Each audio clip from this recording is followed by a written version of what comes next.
Professor Karam, congratulations on your new publication on the concepts on the treatment of patients with a cardiogenic shock with valvular disease. So can you first tell us what are the different scenarios that you can treat those patients having those problems? Sure, thanks Eric. So indeed we just have this publication from in our intervention. We are three first authors, me, Chiara Fraccaro, who did a great job, and Helge. And the manuscript tried to address how to treat those patients. We know that there are difficult scenarios. There are three scenarios basically.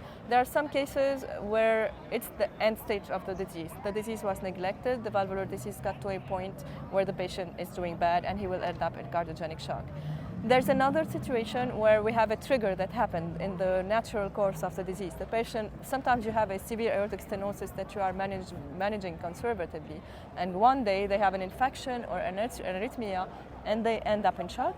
And there's a third situation, they have a cardiogenic shock for another reason, for example, a myocardial infarction, but they happen to have a valvular disease that is there and that we will have to handle too. Okay. So maybe another question would be, a follow-up question would be, how do you select candidate appropriately to be treated with interventional treatment?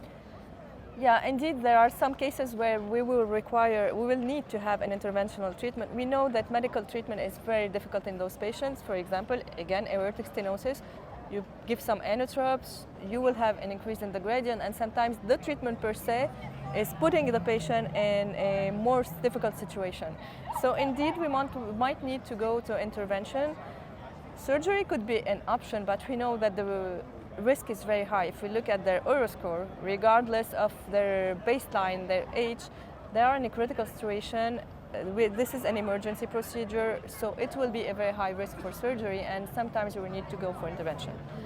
The concept is really to avoid futility. We don't want to have the patient, we have the regular way of thinking, which is what we have in any elective situation, that we want to select patients who want to be treated, who have a good life expectancy, who don't have so many comorbidities, where the diagnosis is sure, but we also need, and where the techniques are feasible, whether it's a TAVI or a mitral repair or whatever, the procedure has to be feasible.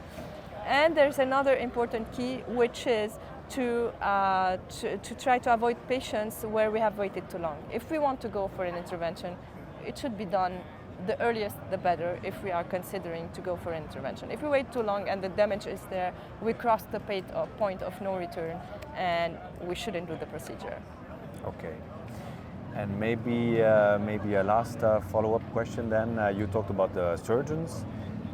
In a cardiogenic shock, you often don't have time. How is it in your institution? Do you have the time to organize a heart team decision-based? How do you deal with this?